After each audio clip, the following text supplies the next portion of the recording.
नमस्कार दोस्तों, स्वागत है आपका आपके अपने YouTube channel job with PD में। दोस्तों, आज इस क्लास के माध्यम से हम अपना थर्ड चैप्टर का इंट्रोडक्शन पार्ट करेंगे। तो आज की क्लास आपके लिए बहुत ज़्यादा इंपॉर्टेंट रहेगी, तो आप इसे अंत तक वो जरूर देखना। अगर आपने चैप्टर फर्स्ट और चैप्टर सेकंड नहीं देखा है तो उन दोनों चैप्टर के लिंक आपको नीचे डिस्क्रिप्शन और कमेंट बॉक्स में मिल जाएंगे, तो आप वहां से चैप्टर फर्स्ट और चैप्टर सेकंड कंप्लीट है वो एक बार जरूर देख लेना। अगर आज की क्लास आपको पसंद आई तो आप से ज़्यादा लाइक और शेयर जरूर कर देना। अगर आप चैनल पे पहली बार पधारे तो चैनल को सब्सक्राइब भी कर लेना। तो चलिए शुरू करते हैं आज की अपनी क्लास। चैप्टर 3 है दो चर वाले रैखिक समीकरण युग्म। ठीक है, ये अपने चैप्टर का नाम है। सबसे पहले हम जान लेते हैं कि इस जो नाम है इस नाम का अर्थ क्या होता है। जैसे कि रैखिक समीकरण क्या होता है, दो चर वाले रैखिक समीकरण क्या होगा, युग्म क्या होता है, इनके बारे में हम पहले जान लेते हैं। चैप्टर सेकंड हम बहुपद पढ़ा है, तो बहुपद क्या होता है। जैसे मैंने लिखा x + 3, ये क्या आपका एक बहुपद है। जैसे मैंने लिखा x² + 2x - 5, ये भी आपका क्या है, एक बहुपद है। ठीक है, बहुपद के बारे में हमने सेकंड चैप्टर पढ़ लिया, तो आपको कंप्लीट बहुपद के बारे में पता है कि बहुपद क्या होता है, कैसे हम बहुपद कहते हैं, क्यों कहते हैं। अब हम बात करेंगे, ये तो बहुपद हो गया, समीकरण क्या होती है और बहुपद और समीकरण के अंदर क्या अंतर होता है। ठीक है, तो ये बहुपद है। अगर इस बहुपद को हम, ये बहुपद है x + 3, अगर इस बहुपद के अंदर हम बराबर के अंदर कुछ भी लिख देना, जैसे बराबर के अंदर मैंने क्या लिख दिया, 0 लिख दिया। इसी प्रकार ये बहुपद है।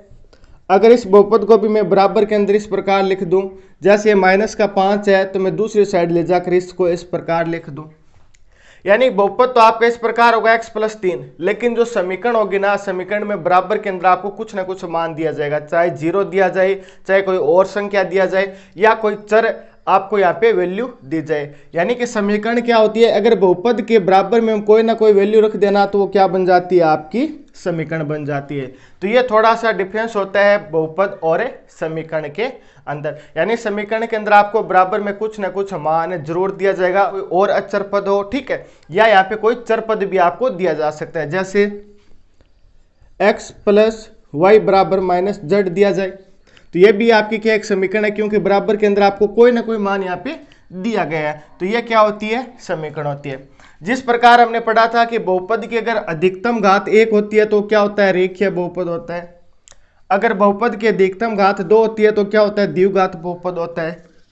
अगर बहुपद की अधिकतम घात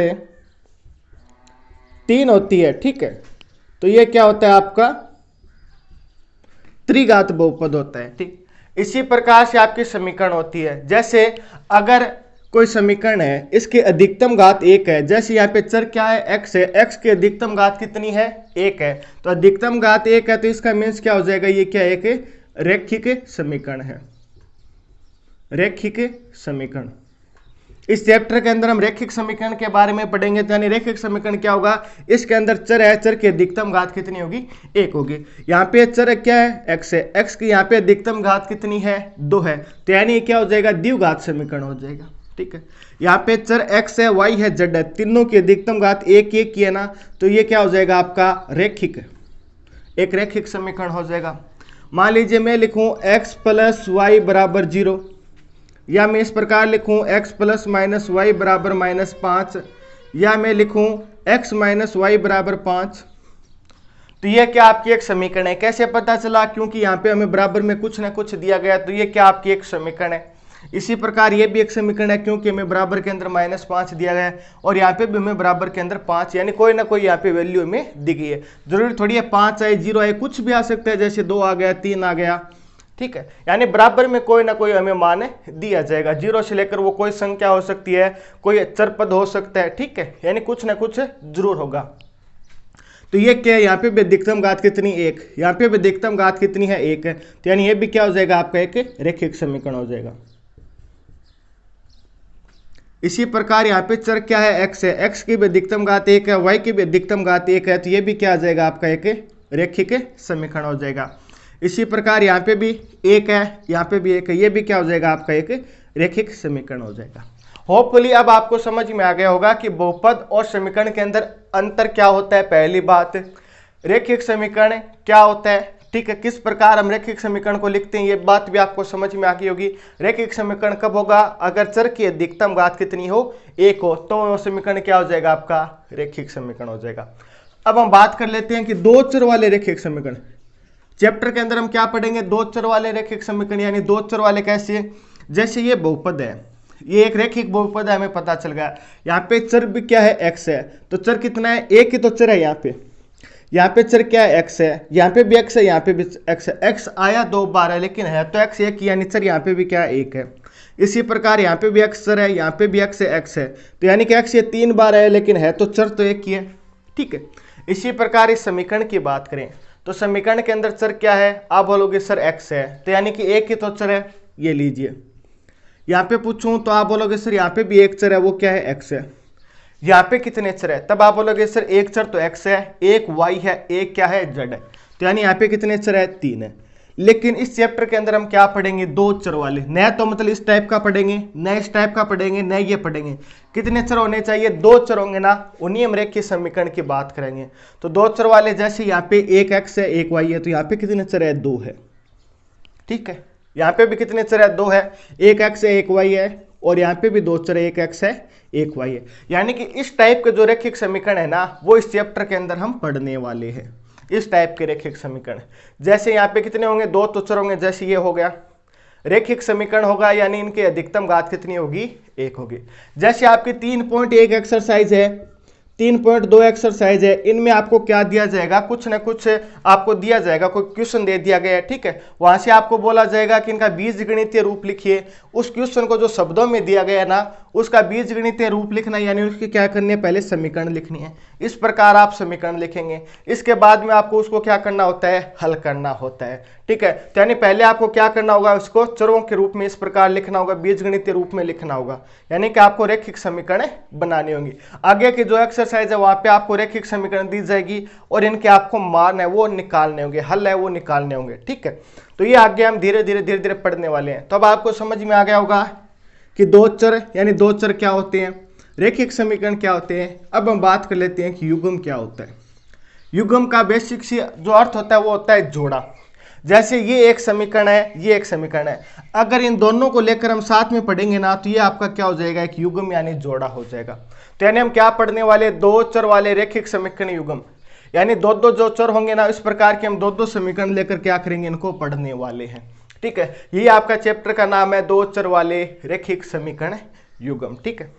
अब हम क्या करेंगे, जो एक्सरसाइज 3.1 है, 3.2 है, इनके अंदर इन्हें हम क्या करेंगे, ग्राफीय रूप में लिखेंगे। ये तो आपका क्या है, बीजगणितीय रूप के अंदर है, ठीक है। इन्हें हम ग्राफीय रूप में लिखेंगे। ग्राफीय रूप में लिखने का मीन्स क्या है कि इनके हमें मान निकालने हैं पहले, एक्स और वाई के, और उन्हें हमें क्या करना है, ग्राफ के अंदर प्रदर्शित करना है। किस प्रकार और कैसे ग्राफ के अंदर प्रदर्शित करना है, उसकी बात हम आगे कर लेते हैं। तो अब हम क्या करेंगे, इस जो चैप्टर है इसके जो एक्सरसाइज के से पहले एग्जाम्पल है ना, उन्हें एग्जाम्पल को हम सोल्व करते हैं। तो चलिए सबसे पहले हम अपना सेकंड एग्जाम्पल है वो करते हैं। बुक का सेकंड एग्जाम्पल है, रोमिला एक स्टेशनरी की दुकान में गई और 9 रुपए के अंदर 2 पेंसिल और 3 रबड़ उसने खरीदे। उसकी सहेली है सोनाली, उसने क्या किया कि रोमिला के पास जो नए तरह के पेंसिल और रबड़ है ना, उसको देख लिया, और उसने भी 18 रुपए के इसी तरह की पेंसिल जिस प्रकार की रोमिला ने खरीदी थी ना, उसी प्रकार की 18 रुपए की पेंसिल और 6 रबड़ है, ये किसने खरीद लिए, सोनाली ने खरीद लिए।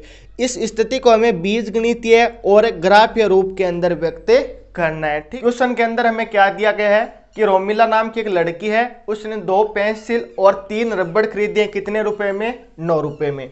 और इसकी सहेली है जिसका नाम क्या है, सोनाली है, इसने 4 पेंसिल और 6 रबड़ खरीदे, कितने रुपए में, 18 रुपए में। इस स्थिति को हमें क्या बताना है, ग्राफीय रूप के अंदर बताना है, ठीक है। और इसे ज्यामितीय रूप यानी ग्राफीय रूप में बताना है, और बीजगणितीय रूप में बताना है। बीजगणितीय रूप का मीन्स क्या है, इसे हमें समीकरण के रूप में बताना है, ठीक है। और ग्राफीय रूप का मीन्स क्या है, इसे हम ग्राफ के ऊपर इसको बताएंगे कि ग्राफ के अंदर इसकी क्या रेखाएं हैं, वो किस प्रकार बनेंगे। तो कैसे करना है वो मैं आपको बता देता हूँ। तो सबसे पहले हम क्या करेंगे, जैसे यहाँ पे किसकी बात हो रही है, पेंसिल की बात हो रही है और रबड़ की बात हो रही है, यानी पेंसिल और रबड़ की बात हो रही है। तो हम क्या करेंगे, मान लेंगे कि एक पेंसिल है ना, उसका मूल्य कितना है, x रुपए है। इसी प्रकार हम मान लेंगे कि एक रबड़ है, उसका मूल्य कितना है, y रुपए है, क्योंकि हमें नहीं पता है कि उसने पेंसिल का कितना रुपए दिया, रबड़ का कितना रुपए दिया, लेकिन हमें यह पता है कि इन दोनों के उसने कितने रुपए दिए, 9 रुपए दिए। इसी प्रकार सोनाली ने जो 4 पेंसिल खरीदी है और 6 रबड़ खरीदे, इसके कितने रुपए दिए, 18 रुपए दिए। जैसे रोमिला ने 2 पेंसिल खरीदी, एक पेंसिल का रुपए हमने कितना माना, x माना, तो 2 पेंसिल का कितना हो गया, 2x हो गया। 3 रबड़ खरीदे, एक रबड़ का मूल्य हमने क्या माना है, y माना है, तो 3 रबड़ के 3y। कुल उसने कितने रुपए दिए, 9 दिए, यानी सभी के उसने कितने रुपए दिए हैं, 9 रुपए दिए। तो ये अपनी क्या हो जाएगी, एक समीकरण हो जाएगी। समीकरण हम किस प्रकार बना रहे हैं वो आपको ध्यान से देखना है। सोनाली है, इसने 4 पेंसिल खरीदी, एक पेंसिल का कितना रुपए है, y है, तो 4 के कितने हो जाएंगे, 4y, 4x हो जाएंगे सॉरी। और 6 रबड़ खरीदे, एक रबड़ का कितना मूल्य है, y है, तो 6 रबड़ के कितने हो जाएंगे, 6y। और उसने कुल कितने रुपए दिए, यानी दोनों के कितने रुपए दिए हैं, 18। तो ये अपनी क्या बनेगी, एक समीकरण बन गई। इसी प्रकार से आपको यहाँ पे क्या करनी है, समीकरण बनानी है। तो हम क्या लिखेंगे, प्रश्नानुसार, यानी कि जो हमें दिया गया है ना प्रश्न में, तो प्रश्नानुसार सबसे पहले में क्या दिया गया है कि रोमिला ने 2 पेंसिल 3 रबड़ खरीदे। अगर एक पेंसिल का मूल्य x है तो 2 पेंसिल का 2x हो जाएगा।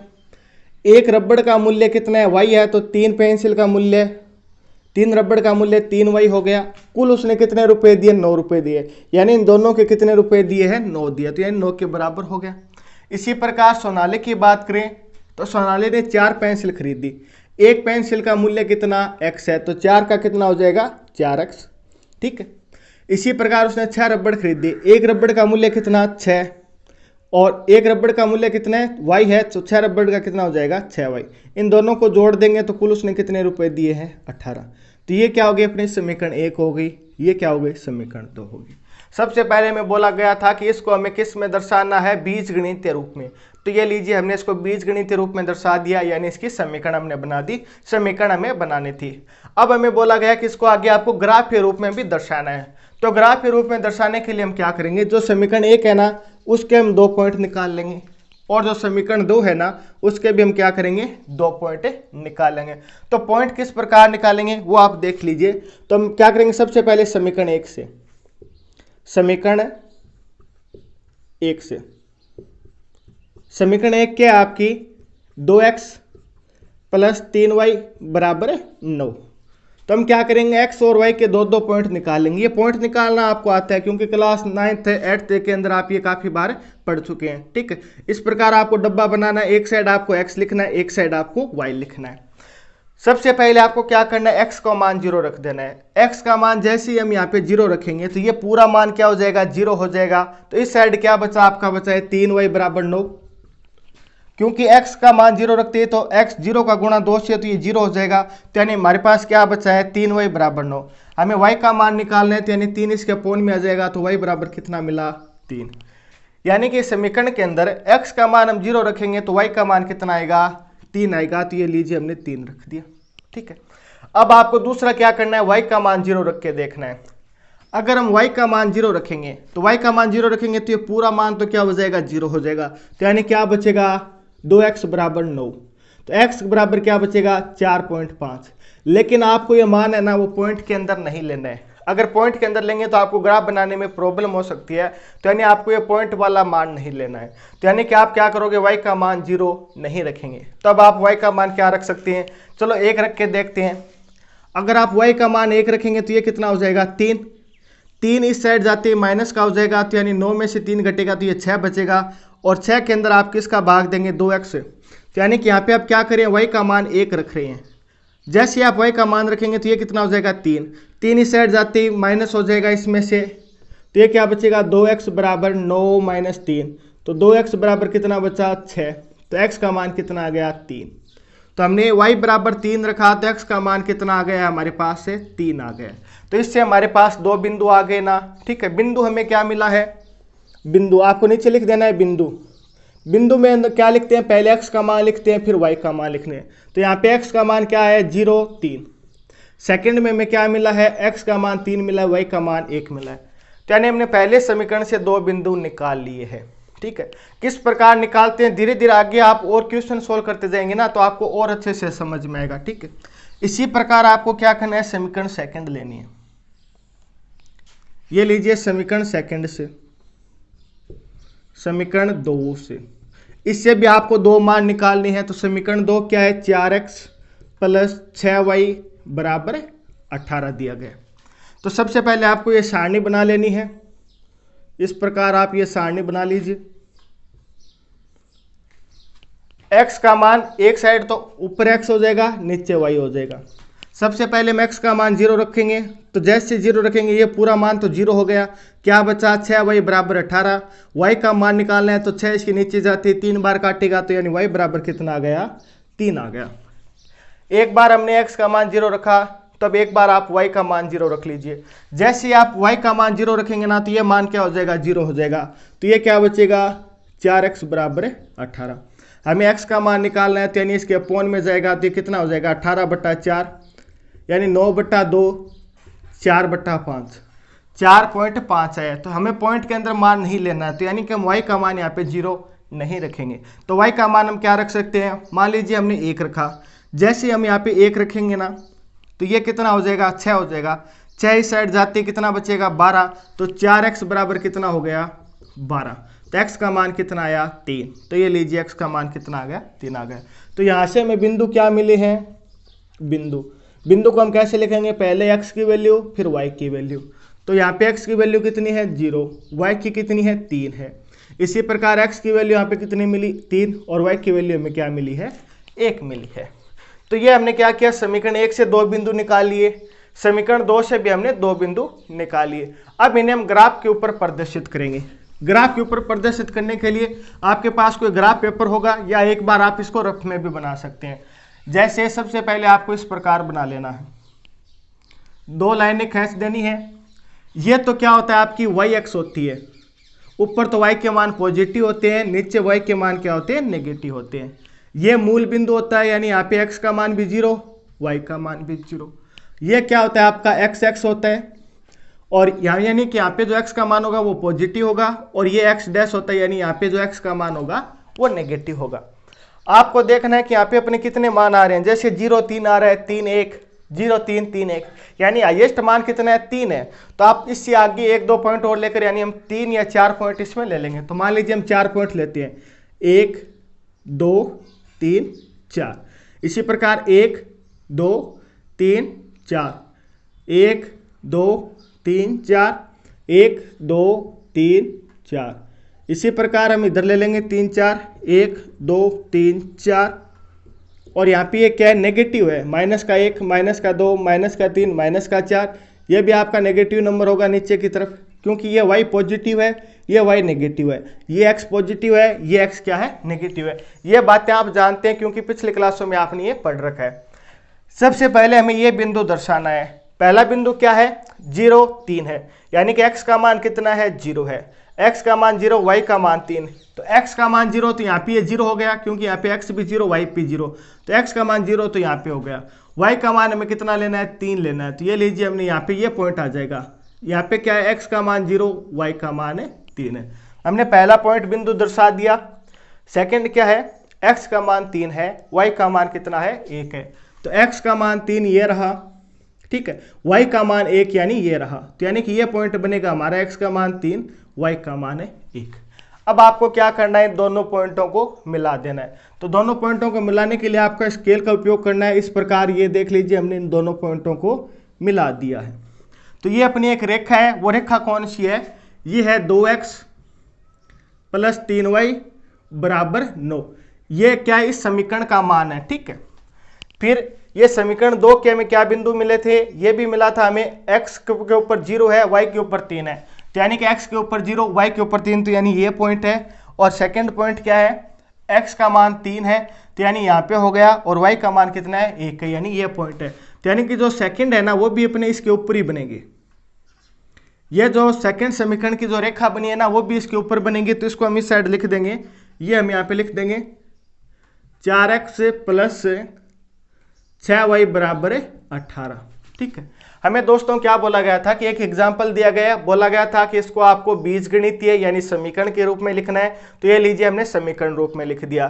फिर हमें बोला गया था कि आपको इसे ग्राफ के रूप में लिखना है, तो हमने इसको ग्राफ के रूप में लिख दिया। ये दोनों लाइन एक के ऊपर एक लाइन आ रही है, तो इन्हें हम क्या बोल देंगे, संपाती रेखाएं। इन्हें हम क्या बोल देंगे, संपाती रेखाएं। ये आपका क्या हो जाएगा, आंसर हो जाएगा। अभी आपको इसको मान नहीं निकालना है, 3.1 एक्सरसाइज है ना, वहां पे आपको सिर्फ और सिर्फ ग्राफ के रूप के अंदर प्रदर्शित करना है। यहाँ पे कोई भी मान आपको नहीं निकालनी है, ठीक है। तो ये आपका क्या हो गया, एग्जाम्पल सेकंड हो गया। इसी प्रकार हम एग्जाम्पल 3 है वो करते हैं। उदाहरण नंबर 3 है, दो रेल पटरियां समीकरण x प्लस 2y माइनस 4 बराबर 0 है और दूसरी समीकरण हमें दी गई है 2x प्लस 4y माइनस 12 बराबर 0 द्वारा निरूपित की गई है। इस स्थिति को हमें ज्यामितीय रूप में बताना है। ज्यामितीय मीन्स क्या है दोस्तों, इसे हमें ग्राफ के रूप के अंदर बताना है, ठीक है। जो एग्जाम्पल नंबर 3 है ना, इसकी हमें समीकरण दी गई है। समीकरण दी गई है यानी क्या है, आपका बीज गणितीय रूप है। बीज गणितीय तो हमें दिया गया है, हमें क्या करना है, ज्यामितीय बताना है, यानी इसका ग्राफीय रूप बताना है कि ग्राफ के अंदर ये रेखा है वो किस प्रकार होगी। हमें क्या बोला गया है कि दो रेल की पटरियों की समीकरण है। तो रेल की पटरी आप नोट करेंगे तो रेल की पटरी हमेशा क्या होती है, दोनों एक दूसरे के समांतर होती है। क्या कभी रेल की पटरियां मिलती है क्या, तो आप बोलोगे नहीं मिलती है सर। तो अगर ये रेल की पटरियां नहीं मिलती है तो यानी इस जो समीकरण के जो दोनों के जो लाइन आएगी ना, जो रेखा आएगी ना, वो भी ग्राफ के अंदर नहीं मिलेगी, ठीक है। जिस प्रकार हमने सेकंड एग्जांपल किया था तो वहां पे क्या आ रहा था, एक रेखा के ऊपर दूसरी रेखा आ रही थी, तो यानी वो रेखाएं क्या थी, समपाती थी। तो रेल की पटरियां क्या होती है, समांतर होती है, तो यानी ये दोनों रेखाएं क्या होगी, समांतर होगी। तो ये तो हमें पता चल गया कि ये दोनों क्या आने वाली है, समांतर रेखाएं आने वाली। तो चलिए किस प्रकार आएगी, तो सबसे पहले हम क्या करेंगे, इसको समीकरण 1 मान लेंगे, इसको समीकरण 2 मान लेंगे। तो समीकरण 1 से 2 बिंदु निकाल लेंगे। समीकरण 1 से 2 बिंदु निकालने के लिए हम क्या करेंगे, एक्स वाई ले लेते हैं। ये लीजिए एक्स वाई हमने ले लिया, ये एक्स है और ये वाई है। सबसे पहले हम क्या करेंगे, एक्स का मान 0 रखेंगे। एक्स का मान 0 रखेंगे तो यानी ये मान 0 हो गया, तो ये क्या बचा, 2y माइनस 4 बराबर 0। ये काम आप रफ में कर सकते हैं, ठीक है। 2y बराबर आपका क्या बचेगा, 4। तो y का मान कितना आ गया, 2, इसके अपॉन में जाते ही 2 आ जाएगा। यानी x बराबर 0 रखेंगे तो y बराबर कितना आ गया, 2 आ गया, ठीक है। इसी प्रकार आप y बराबर 0 रख के देख लीजिए। y बराबर 0 रखेंगे तो यानी ये मान पूरा क्या हो जाएगा, 0। तो x क्या बचेगा, x ये मान क्या हो गया, 0 माइनस का 4 बराबर 0। तो ये क्या बचेगा, 4 इस साइड जाती है, x बराबर क्या हो जाएगा, 4 हो जाएगा, क्योंकि इस साइड माइनस का है, बराबर के दूसरी साइड जाती है प्लस का हो जाएगा। तो y बराबर 0 रखते हैं, x का मान कितना आ गया, 4 आ गया। तो यानी समीकरण 1 से जो हमें बिंदु मिले हैं ना, बिंदु के अंदर हम क्या करते हैं, पहले x का मान लिखते हैं फिर y का मान लिखते हैं। तो समीकरण 1 से जो बिंदु मिले वो क्या है, 0 2। दूसरा बिंदु में क्या मिला है, 4 0, ठीक। इसी प्रकार आपको समीकरण 2 से 2 बिंदु निकाल लेंगे। तो हम क्या लिखेंगे, समीकरण 2 से, तो समीकरण 2 से करने के लिए हम क्या निकालेंगे, समीकरण 2 क्या है अपनी, 2x प्लस 4y माइनस 12 बराबर 0। यहाँ पे भी आप समीकरण 1 है वो लिख दीजिए, x प्लस 2y माइनस 4 बराबर 0। ये काम है वो सारा का सारा आपका क्या है, रफ का काम है, ठीक। फिर में तो आपको इसी प्रकार लिखना है। ये आपकी क्या होगी, समीकरण 2 हो गई। सबसे पहले हम क्या करेंगे, एक्स वाई के मान लिखेंगे, मान निकालेंगे। एक्स का मान पहला आपको क्या रखना होता है, 0 रखना होता है। तो चलिए एक्स का मान हम 0 रखेंगे। एक्स का मान 0 रखते ये मान क्या हो गया, 0 हो गया। तो अब क्या बचा, 4y माइनस 12 बराबर 0। 12 इस साइड जाते क्या हो जाएगा, प्लस का हो जाएगा, यानी 4y बराबर 12। हमें y का मान निकालना है, तो 4 इसके अपॉन में जाते 12 को 3 बार काटेगा, तो यानी y का मान कितना आ गया, 3 आ गया। इसी प्रकार से आपको y का मान क्या रखना है, 0 रखना है। तो जैसे y का मान 0 रखेंगे तो ये पूरा y वाला ये पद कितना हो गया, 0 हो गया। तो क्या बचा, 2x प्लस 0 माइनस 12 बराबर 0। ये 12 इस साइड जाते क्या हो जाएगा, प्लस का हो जाएगा, यानी 2x बराबर 12। तो x का मान कितना आ जाएगा, 6, क्योंकि 12 2 है वो 12 को कितनी बार काटेगा, 6 बार काटेगा। तो यानी y का मान 0 रखा तो x का मान कितना आ गया, 6 आ गया। तो समीकरण 2 से हमें बिंदु क्या मिले, यानी कि बिंदु क्या होते हैं आपके, पहले x का मान फिर y का मान। तो यहाँ से हमें बिंदु मिले 0 3 और सेकंड बिंदु क्या मिला, 6 और 0। तब हमने समीकरण 1 है इससे भी 2 बिंदु निकाल लिए, और जो आपकी समीकरण 2 है इससे भी हमने 2 बिंदु निकाल लिए। अब हमें क्या करेंगे, इसको ग्राफ के ऊपर प्रदर्शित करेंगे। तो ग्राफ बनाना आपको आता है, ग्राफ पेपर के अंदर आप इस प्रकार ग्राफ बना लीजिए। ये मूल बिंदु होता है, यानी क्या होता है, 0 0 होता है। ये यहाँ पे क्या है, x का मान पॉजिटिव, y का मान पॉजिटिव, x का मान नेगेटिव, y का मान यहाँ पे क्या होता है, नेगेटिव होता है। तो यहाँ पे देखो कितना पॉइंट है अधिकतम, ये 0,2 है, 0,4 है, 0,3 है, 6 0, यानी अधिकतम कितना पॉइंट आ रहा है, 6 आ रहा है। तो हम इससे 1 या 2 ज़्यादा ले सकते हैं, तो यानी हम 6 या 7 पॉइंट ले लेंगे। जैसे 1 2 3 4 5 6 7 लिख देते हैं, 1 2 3 4 5 6 7। इसी प्रकार 1 2 3 4 5 6 7, 1 2 3 4 5 6 7, यहाँ पे भी लिख देते हैं, 1 है 2 3 4 5 6 7। यहाँ पे नेगेटिव है x, यानी 1 2 3 4 5 6 7 ये नेगेटिव है, ठीक है। ये भी क्या हो गए, नेगेटिव, यानी -1 -2 -3 होंगे। यहाँ पे हमारे कोई नेगेटिव मान नहीं है तो इसको हम नहीं लिख रहे हैं, ठीक है। तो सबसे पहले हमें बिंदु क्या मिला है, 0 2 मिला है, तो यानी x का मान क्या है, 0 है। x का मान 0 इस पॉइंट पे होता है, यहाँ पे x और y दोनों 0 होते हैं, ठीक है। फिर हमारा y का मान कितना है, 2 है, तो ये लीजिए y का मान 2, यानी एक पॉइंट ये हो गया, ये पॉइंट है वो क्या है, 0 2, ठीक। इसी प्रकार दूसरा पॉइंट क्या है, 4 0, यानी x का मान कितना है, 4 है, तो x का मान 4 ये रहा, y का मान 0 होता है, यानी यहीं पे ये पॉइंट हो जाएगा 4 0। ये x का मान है, यानी यहाँ पे y की वैल्यू क्या होती है, 0 होती है, तो ये पॉइंट क्या हो गया आपका, 4 0 हो गया। समीकरण 2 के दो बिंदु क्या है, 0 3, यानी कि x का मान 0 है, y का मान 3 है, तो x का मान 0 तो यहाँ पे हो गया, y का मान 3 यानी ये हो गया, तो ये पॉइंट आपका क्या हो गया, 0 3। सबसे पहले हम क्या करेंगे, ये रेखा है वो खींच देंगे, ठीक है। ये रेखा कहाँ से कहाँ तक है, ये लीजिए, ये रेखा ये हो गई आपकी, ठीक है। हमने जो समीकरण 1 से जो बिंदु आए हैं ना, ये क्या आया था, 0 2 4 0, इससे हमने एक रेखा खींच दी। इसी प्रकार जो समीकरण 2 है ना, उससे बिंदु में क्या मिले हैं, 0 3 मिला है, तो यानी ये रहा आपका 0 3, और एक बिंदु में क्या मिला है, 6 0, तो 6 कहाँ पे, ये रहा आपका 6 रहा, तो ये क्या है 6 0। तो ये दो बिंदु आ गए, इन दोनों बिंदु को हम मिला देते हैं, ये लीजिए हमने इन दोनों बिंदु को मिला दिया। या आप स्केल की सहायता से खींच लीजिए, लाइन आपकी एकदम सीधी आएगी। तो ये जो रेखा है ना, वो तो अपनी कौन सी है, ये तो है x + 2y - 4 बराबर 0, और ये जो रेखा बनी है वो किस समीकरण से बनी है, समीकरण नंबर 2 से, यानी 2x + 4y - 12 बराबर 0। आप ये देख लीजिए, ये दोनों लाइन है वो क्या है, समांतर है ना, एक दूसरे के बराबर है ना। यही तो मैंने आपको पहले ही बताया था कि रेल की पटरी है, तो यानी जो दोनों लाइन बनेगी वो क्या बनेगी, समांतर बनेगी। ये देख लीजिए, दोनों लाइन क्या है, समांतर है। ये आपका क्या हो जाएगा, आंसर हो जाएगा। सबसे पहले हम इसके अंदर बीजगणितीय रूप दिया गया था, हमें सिर्फ और सिर्फ ज्यामितीय यानी ग्राफीय रूप बताना था, तो ये क्या हो गया, इसका ग्राफीय रूप हो गया। दोस्तों आज की क्लास में हमने जो एक्सरसाइज, तो अपना चैप्टर नंबर 3 है ना, उसका इंट्रोडक्शन पार्ट किया है, और उसके जो 2 एग्जाम्पल है हमने वो कर लिए। एग्जाम्पल फर्स्ट कॉपी कीजिए, वो आप खुद भी कर सकते हैं, ठीक है। अगर इसमें से कुछ भी समझ नहीं आया तो आप कमेंट करके जरूर बता देना। अगर आपको समझ में क्लास अच्छी लगी है तो भी आप कमेंट करके बताना। ज़्यादा से ज़्यादा इस क्लास को लाइक और शेयर जरूर कर देना। फिर मुलाकात होगी इसी प्रकार एक और बेहतरीन क्लास के साथ। तब तक आप हंसते रहना, मुस्कुराते रहना, देखते रहना जॉबिथ पीडी। जय हिंद, जय भारत।